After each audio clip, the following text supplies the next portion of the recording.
أحوال مجدك في العلو سواء يوم أغر وشيمة غراء أصبحت أعلى الناس قمة سددا والناس بعدك كلها أكفاء أيمينك البحر الخضم إذا طمت أمواجه أم صدرك الدهناء أذكرتنا شيم الليالي في الندى والبأس إذ هي شدة ورخاء نسق أضاء عموده في رفعة كالصبح فيه ترفع وضياء وشمائل شهد العدو بفضلها والفضل ما شهدت به الأعداء. سلام. هذه القصيدة لشاعر موصلي كان رجلا فقيرا وهو من شعراء سيف الدولة، من الذين اجتمعوا في بلاد سيف الدولة أيام المتنبي ظلم كثير من الشعراء، أغفل كل شعراء عصره إلا نكاد نسمع باسمهم، رغم أن هذا الشاعر الصغير رفاء كان من أجمل الشعراء نسجا، كان خياطا رفاء في الثياب وكان شاعرا.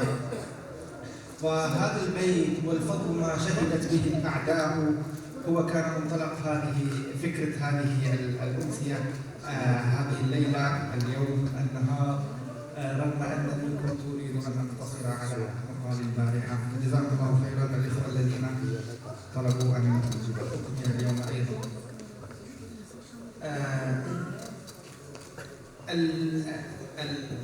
المنصفون في الأمم لا يعني لم تعلمهم البشرية، دائما الأمم كانت تزخر بالمنصفين، وهؤلاء المنصفون هم الذين يعني زخرت بهم الثقافة. اصطراع الأمم كان يؤدي إلى نوع من الإبداع ونوع من العلم، ولكن أن تزدهر هذه الثقافة كانت تحتاج إلى هؤلاء المنصفين.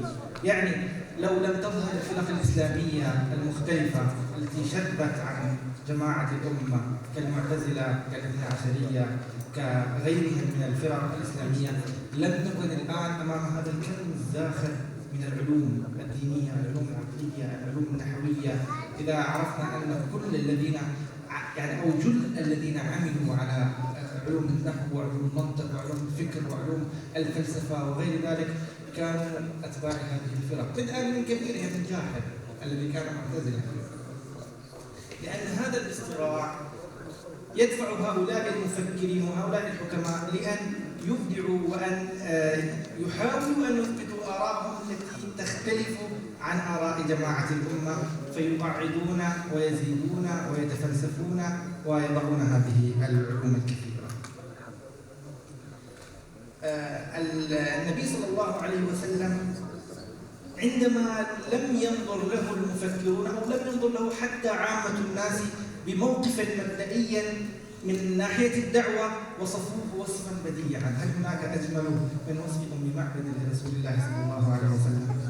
لم تكن تعرف من هذا الرجل الذي مر عليه، إنما وصفته وصفا محايدا، وصفت خلقه، وصفت شكله، وصفت تعامله مع صاحبي الدليل وأبي بكر الصديق رضي الله عنه.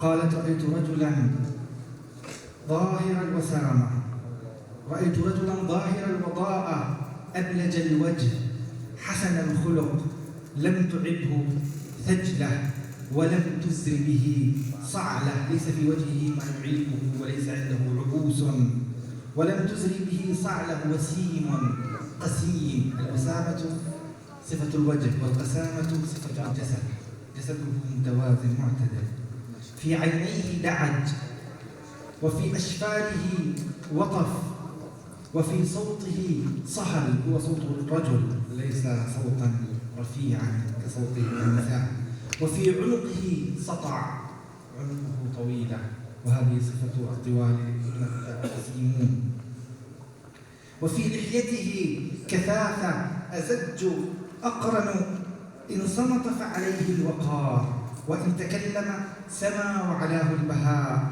أجمل الناس وأغيار من بعيد، وأحسنه وأجمله من قريب، حلو المنطق. هي لا تصف رسول الله صلى الله عليه وسلم، هي ليست متصوفة تقف في محراب النبوة، هي تصف رجلا عبر أمامها عبور عابر سبيل يعني.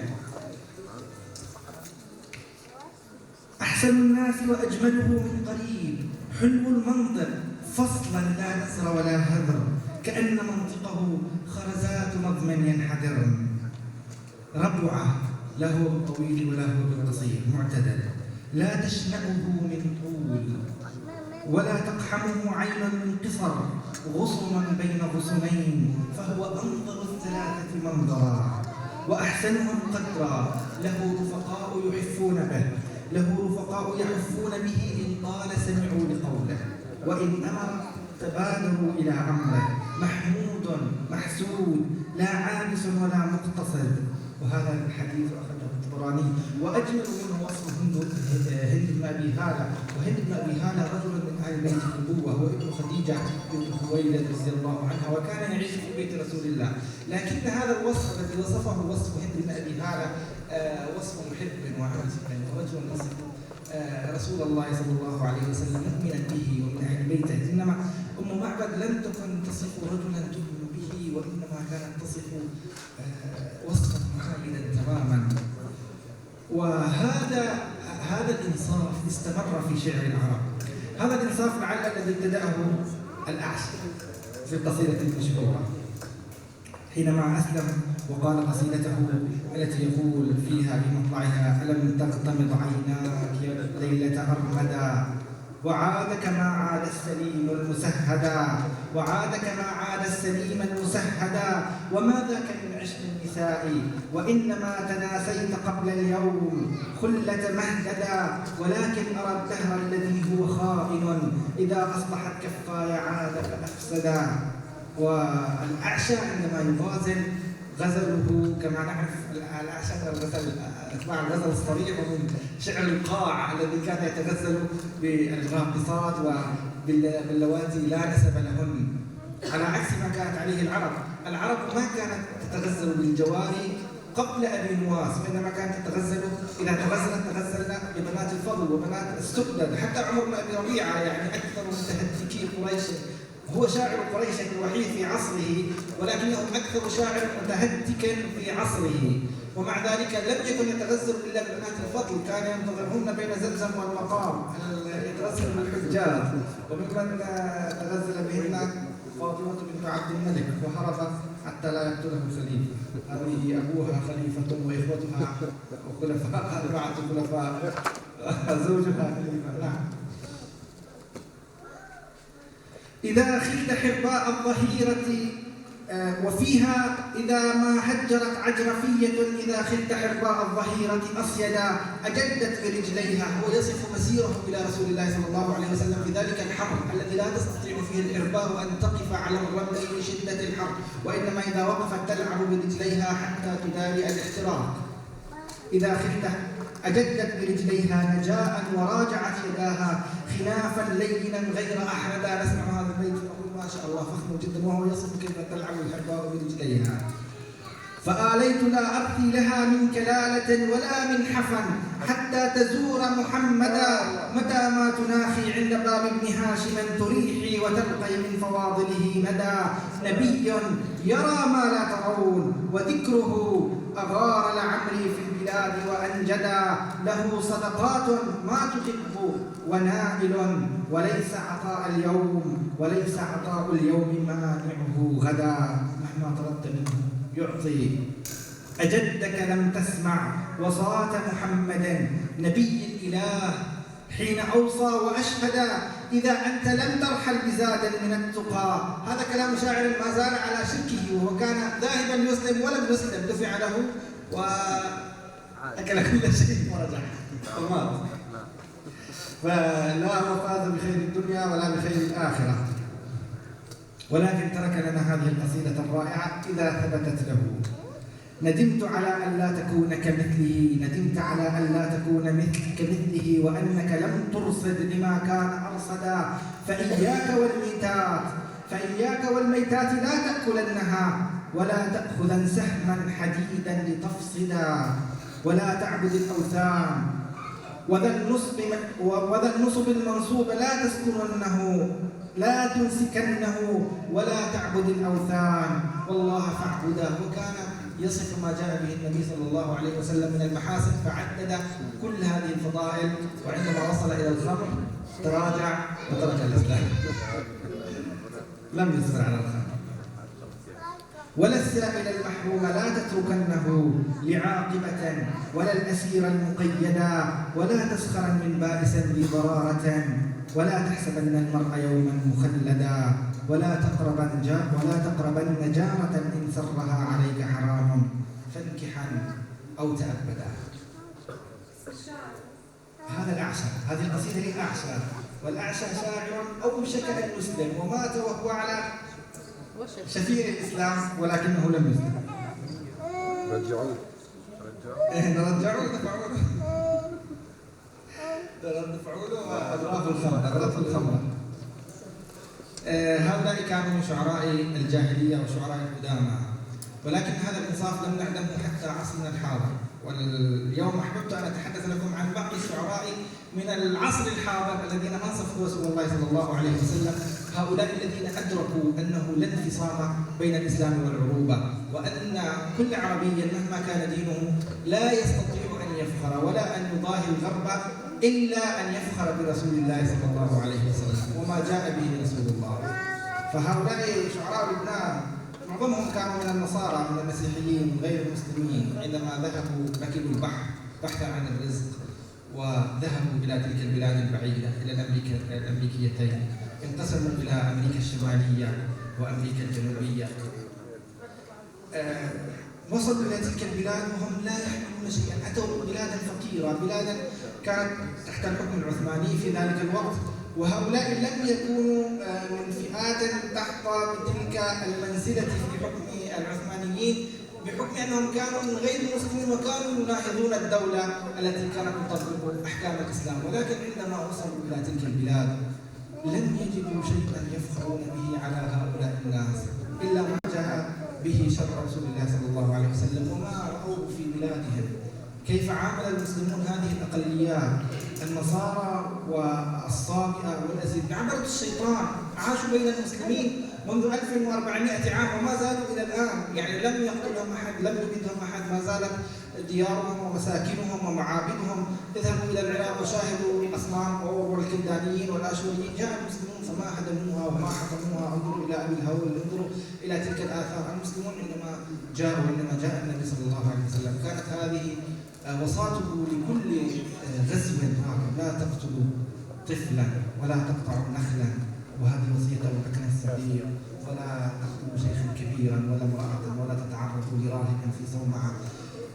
هذه الخاصة لم تكن عند أمة من الأمم. إذا ذهبنا إلى المناطق التي خرج منها المسلمون لا نكاد نرى فيها أثرا إسلاميا، كلها أبيدت دمرت. بغداد التي هي كانت دار الخلافة لا نكاد نجد فيها أثرا عباسيا، عندما دخلها التتار أحرقوا كل شيء، هدموا كل شيء. والله أنا زرت مدينة غزنة، هذه غزنة في أفغانستان، هذه كانت عاصمة الغزنويين، عاصمة السلطان بن محمود الغزنوي الذي حكم الهند، عاصمة الغوريين، شاه الدين الغوري. هذه المدينة التي ولد فيها محمود ممدود الملك المظفر قدس، كان يحكمها الخوارزميون. هذه المدينة التي كانت عاصمة الملك سنجر ل60 عاما، عاصمة السلاجقة. ذهبت إليها الآن هي عبارة عن بيوت من الطين، ليس لها طريق معبد، وهي مدينة مسكونة سكانها أكثر من 200,000. وكنت أسأل هناك أحد الكبار المنطقة يسمونه ملك، يعني المختار عندنا والعمدة، كنت أقول له لماذا أين غزنة، أين هذه العظمة؟ كان بديع الزمان المداني يقول أفريدون في التاج أم الإسكندر الثاني، حينما رأى الغزنوي في سلطانه محمود سلطان الغزنوي في غزنة قال له إفريدون. هذه شخصية فارسية في تاريخ الفرس، هي نبي الله نوح. هذا الرجل حكم 500 عام وهو أبو البشر الثاني يعتبرونه، وكل البشر أبناء إفريدون. يقول أفريدون في التاج أم الإسكندر الثاني أم الرجعة قد عادت إلينا بسليمان، عندما رأى سلطان غزنة. قلت له أين هذا؟ أنا لا أرى إلا بيوتا طينية مبنية من التراب والشوارع غير معبدة، حتى الحكومات المتعاقبة إلى الآن لم تفعل. قال عندما جاء التتار إلى هاتين المدينتين، مدينة غزنة في أفغانستان ومدينة مرو في تركمانستان، التي كانت عاصمة خراسان في ذلك الوقت، أيضا كانت عاصمة للسلاجقة والسامانيين من بعدهم، ثم عاصمة القرخانيين وهذه الممالك. كان المغول يقفون على أعتاب المدينة، يؤمنون أهل المدينة ويطلبون كبارها للتفاوض، ويطلبون جميع الصناع والحرفيين والكتاب وكل رجال المدينة، فعندما يخرجون يقتلونهم عن بكرة أبيهم ويدخلون ويبيدون كل الآثار، حتى قبر السلطان سنجر الذي هذا كان يعتبر أعظم سلطان سلجوقي بعد الأرسلان، لكنه حكم 60 عاما، الأرسلان حكم أياما قليلة، أعواما قليلة. نبشوا القبر وأخرجوا جثته وأحرقوها وعلقوها على العيد. كانوا يبيدون كل شيء. قال عندما دخلوا إلى هذه المدن أبادوها، أحرقوها، ما تركوا أحدا من سكانها. وعندما ذهبت هذه الصناعات وهذه الحرف وهذه الدور والممالك والقصور، جاء أهل القرى واستوطنوا في هذه الديار، ولم يكن يرث أحد تلك الكتب. بغداد جرت مياهها حبرا. هذه ما فعلت تلك الأمم، وهذا ما فعل رسول الله صلى الله عليه وسلم وأتباعه بنصارى والصابئة والمجوس وغيرهم من الذين عاشوا تحت سلطان المسلمين، وما زالوا إلى الآن أجدادهم عاشوا في هذه الديار. أنا من بلدة في قلمون في ريف دمشق، هذه البلدة مر عليها خالد بن الوليد. القرى التي بشمالنا كلها قرى نصرانية، معلولة وبقعة وصيدنايا، ومدننا الشرقية كلها مسلمة. ما السبب؟ قالوا خالد مر من هذه المدن فأسلمت، وتلك المدن أمنها، فجاء أهلها مساعد فأمنها فلم تسلم. القلمون الغربي كله غير مسلم، والقلمون الشرقي كله مسلم. مر من القريتين مدينة، هذه أول مدينة تأتي بعد تدمر، وهذه المدينة التي قتل فيها أبو فراس الحمداني. مر من حيها الشرقي فأسلم حيها الشرقي، وظل حيها الغربي أمنا وتأمينا، فظل على نصرانيته. المدينة الآن نصفها مسلم ونصفها غير مسلم، وهناك تعايش عجيب. كان يدرسنا أستاذ من هذه المدينة نصراني، كان يحفظ 16 جزءا من القرآن الكريم، هو أستاذ اللغة العربية، وكان إذا وقف يحدث ما شاء الله. أحدثكم عن قرية في لبنان اسمها كفرشيما. هذه القرية كانت تبعد 10 دقائق أو 10 كيلومتر تقريبا عن بيروت، وهذه المدينة الآن ضمن أحياء بيروت. كفرشيما هذه كان سكانه 400 رجل، 400 إنسان، رجالا ونساء. قد تستغربون إذا قلت لكم أن من هذه المدينة نصيف اليازجي وإبراهيم اليازجي، ومن هذه المدينة الأخوان تقلى الذين أسسوا الأهرام. من هؤلاء 400 رجل. ومن هذه المدينة شبل شميل، ومن هذه المدينة إلياس فرحات، ومن هذه المدينة الشاعر الذي نريد أن نتحدث عنه الآن إلياس فرحات، ومنها ماجد الرومي أيضا. هذه القرية تدين لآل اليازجي حقيقة، أخرجوا سكان القرية كلهم من النوابغ المشهورين. إلياس فرحات كان أحد هؤلاء النوابغ، وتعلم علما عاليا، لكن علم غير رسمي، ولم يجد به عملا، فرحل إلى دمشق.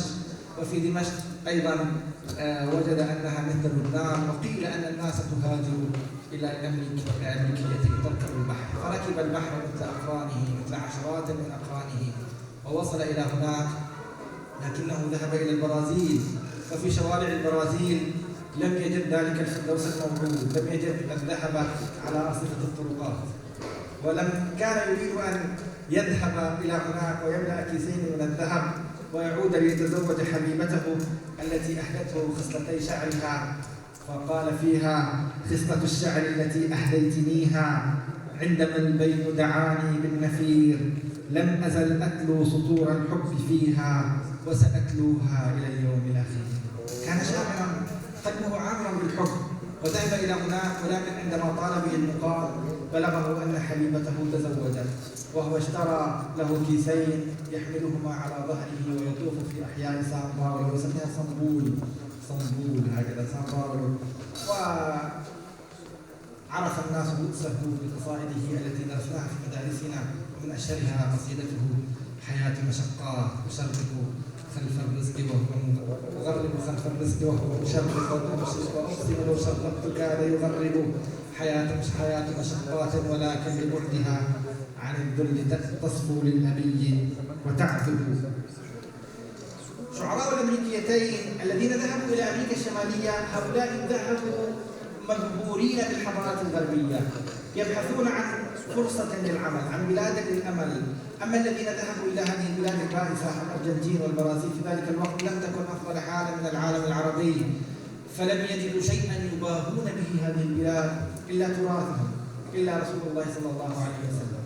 فنجد شعر المديح النبوي عند هؤلاء الشعراء النصارى من أجمل ما قيل في المديح النبوي في هذه الحقبة. شعر المسلمين شعر متصنع، يعني لا أقول أنه متصنع، وإنما كان ينسج على غرار شعراء العصر المملوكي، شعر البوصيري، وهذا الشعر الذي كان يعني يتصف بالصفات التي تحدثنا عنها البارحة، حيث يبدأ الشاعر بمدح النبي صلى الله عليه وسلم وتعداد صفاته الخلقية والخلقية وإظهار الشوق لرؤيته وزيارة قبره وذكر الأماكن المقدسة التي عاش فيها وذكر المعجزات المادية والمعنوية التي جاء بها رسول الله صلى الله عليه وسلم، والمبالغة فيها وتفخيمها وإضافة ما لم يكن منها إليها.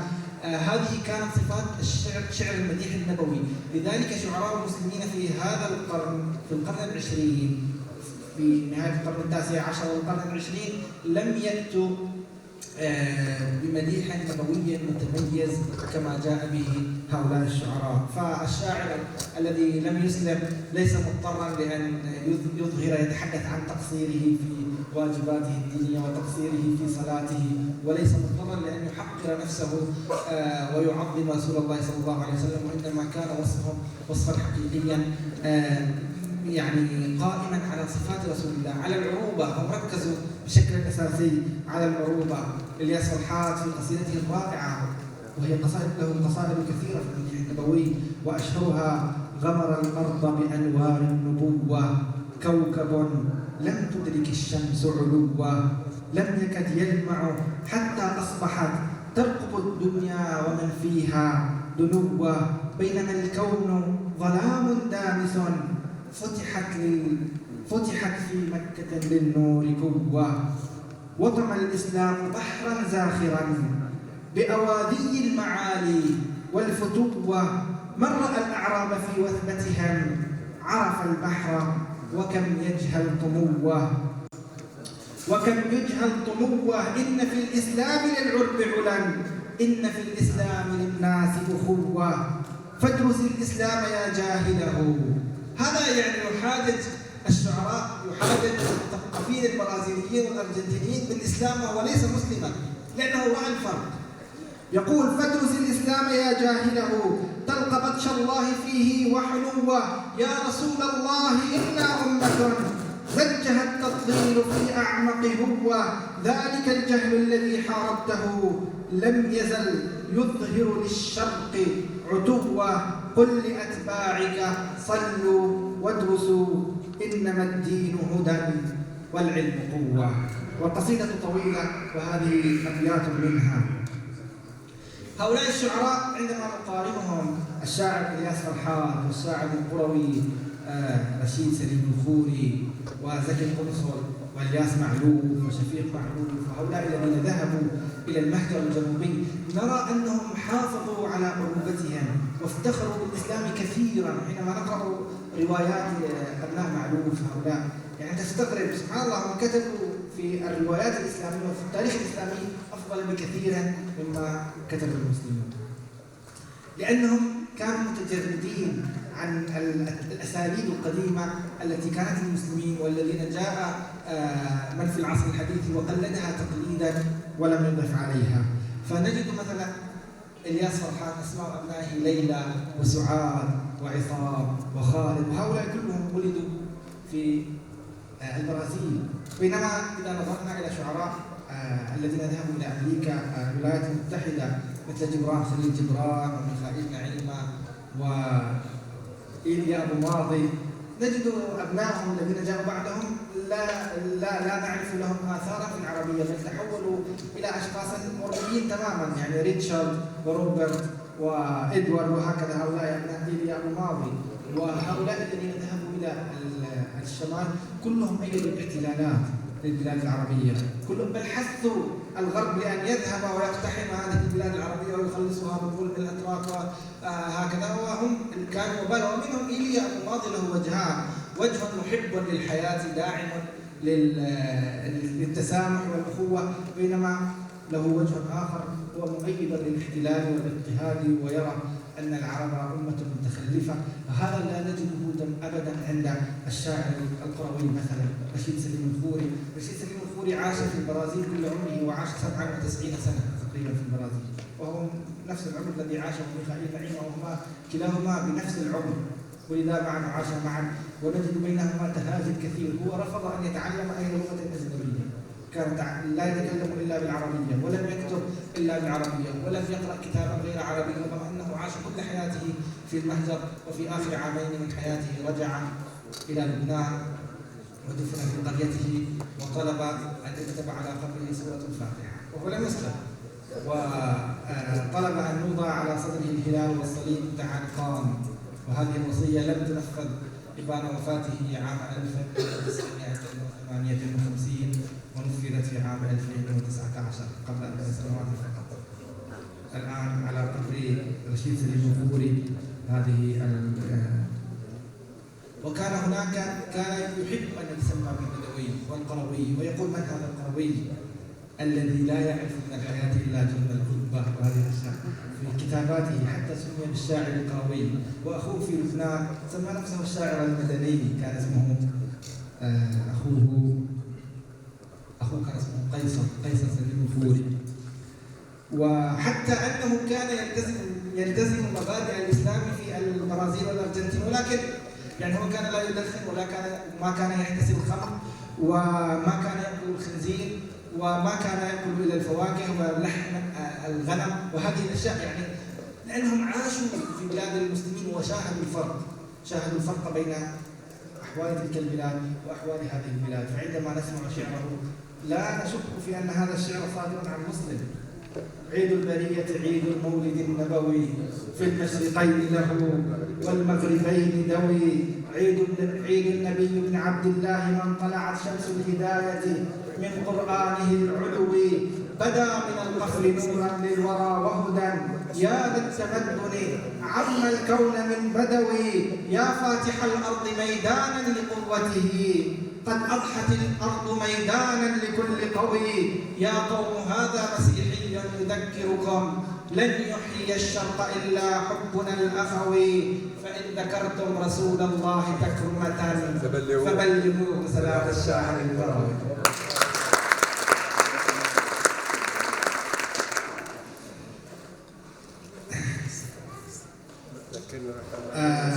هؤلاء كانوا لم تكن هذه حالات فردية. الياس فرحات الشاعر القروي لم يكونوا حالات فردية. حب النبي صلى الله عليه وسلم وخاصة في دمشق، ليس لأنه في دمشق، ولكن لأن هذه فعلا هي ثقافة اجتماعية بين جميع الطوائف. كل شعراء دمشق من النصارى كتبوا قصائد في المديح من أجمل القصائد. جورج صيدح هذا الشاعر الدمشقي الذي غادر أيضا للولايات المتحدة له ديوان كامل تقريبا في المداحيات في المديح النبوي. هناك شاعر الشاعر ميخائيل وردي هذا عارض قصيدة أهل البردة لأحمد شوقي، وعارض قصيدة برد البوصيري بقصيدة أطول منها وفي بعض أبياتها أجمل منها. نعم. هذا الشاعر مثلا حليم دموس شاعر لبناني نصراني يقول: أمحمد والمجد بعض صفاته، مجدت في تعليمك الأديان، بعث الجهاد لدى بعثت، وجردت أسياف صبحك وجردت أسياف صحبك، تفتح البلدان، ورفعت ذكر الله في أمية وثنية، ونفحتها الإيمان، مرحى لأمي يعلم سفره، نبغاء يعرض حكمة وبيانا، إني مسيحي أحب محمدا، وأراه في فلك العلا عنوانا.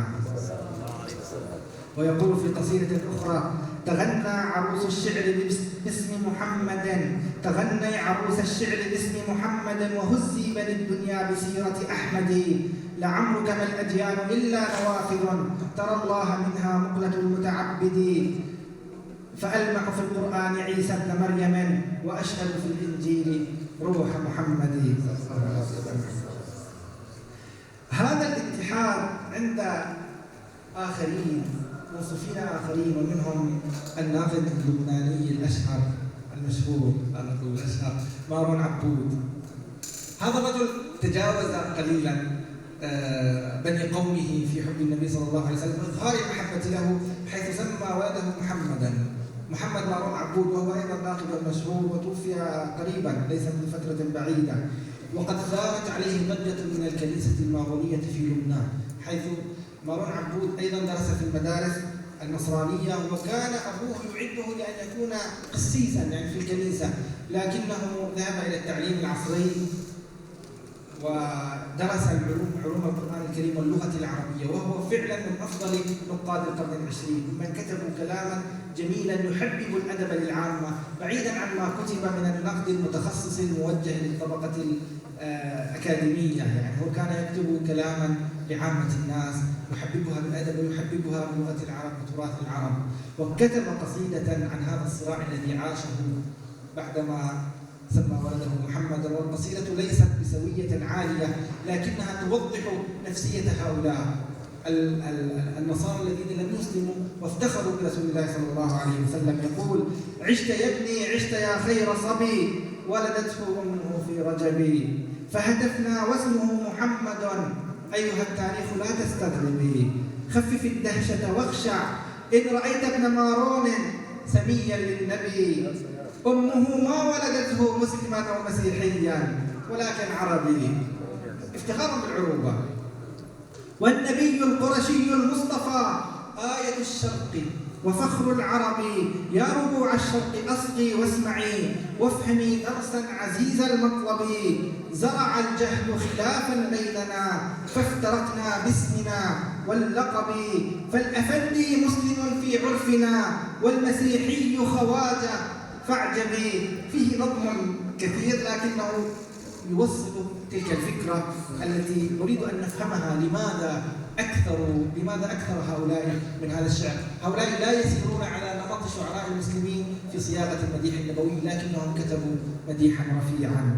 شغلوا الشرق شغلوا المشرق في أديانه، فغدا عبدا لأهل المغرب، يا بني اعتز باسم خالدا وتذكر إن تعش أوفى أبي، فأنا خصم التقاليد التي ألقت الشرق بشر الحرب، بخرافاته مستهزئ وقل هكذا قد كان من قبل أبي، وغدا يا ولدي حين ترى أثري متبعا تفخر بي.